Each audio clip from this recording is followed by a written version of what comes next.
हमले की हिजबुल्लाह ने जिम्मेदारी ले ली है। एयरबेस पर हमले की जिम्मेदारी ली है। जो रमत एयरबेस है जिसे निशाना बनाया गया, इसकी जिम्मेदारी हिजबुल्लाह ने ले ली है। रात में एयरबेस पर कई ताबड़तोड़ अटैक हुए हैं और ये पोस्ट भी हिजबुल्लाह का सामने आ चुका है। जिम्मेदारी लेते हुए कि ये अटैक हिजबुल्लाह की तरफ से किए गए हैं।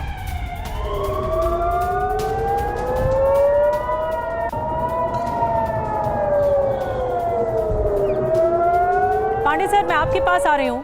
ये जो रमत एयरबेस को निशाना बनाया गया, एयरबेस को निशाना बनाना कितना बड़ा है हिजबुल्लाह जैसी ताकत के लिए कि जहां पर इजराइल लगातार उसके पीछे पड़ा है कि उसे ख़त्म किया जाए। जैसे हमास का भाषण किया इजराइल ने, वैसे ही हिजबुल्लाह की तरफ आगे बढ़ रहा है। लेकिन हिजबुल्लाह का एयरबेस पर अटैक करना कितना बड़ा है?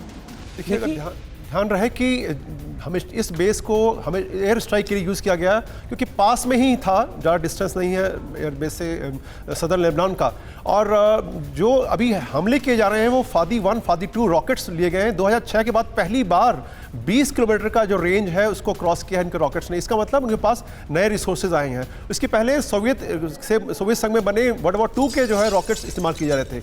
एयरबेस को अगर आप इम्पेयर करते हैं, उसको वहाँ पर नॉट अवेलेबल कर देते हैं, तो वहाँ से जो स्ट्राइक जो होती थी, स्वच्छंद तरीके से स्ट्राइक होती थी, जब चाहे तब आप कर लेते थे, उसमें ज़रूर जो है असर पड़ेगा। साथ में जो अटैक के लिए रिक्वायरमेंट है, वहाँ पर जो रिसोर्सेज लॉजिस्टिक सप्लाई डंप्स होंगे, उनको भी अगर भेद पाने में कामयाब होंगे। अभी देखिए जी, असेसमेंट पूरा आया नहीं, क्या डैमेज हुआ है उसके बाद ही कहा जा सकता है। लेकिन अगर वो कामयाब रहे हैं उनको टच करने में, तो निश्चित रूप से इजराइल को ये इसमें गहरा आघात पहुंचा। बिल्कुल। और सुमित चौधरी की निगाहें लगातार फोन पर है, उनके पास इजराइल से लगातार अपडेट्स आ रही हैं। सुमित, आखिर में एक ताजा अपडेट इजराइल से आप क्या देना चाहेंगे? देखिए, इजराइल के अंदर अभी तेल अवीव में एक बड़ी बैठक चल रही है और खास तौर पे ये देखा जा रहा है कि अब इसको कैसे जवाब दिया जाए। हालांकि इजराइल अब तक सिर्फ और सिर्फ एयर स्ट्राइक्स को ही अंजाम दे रहा है, लेकिन अभी देखा जाए कि इजराइल अब ये पूरी कोशिश करेगा कि पहले कम्युनिकेशन नेटवर्क को बर्बाद किया, फिर उनके बड़े कमांडर्स को, नसरल्लाह के अलावा कोई बड़ा कमांडर अब दिखता नहीं है जिसके पास ये कैपेसिटी हो कि वो काउंटर आप कह सकते हैं क्रॉस बॉर्डर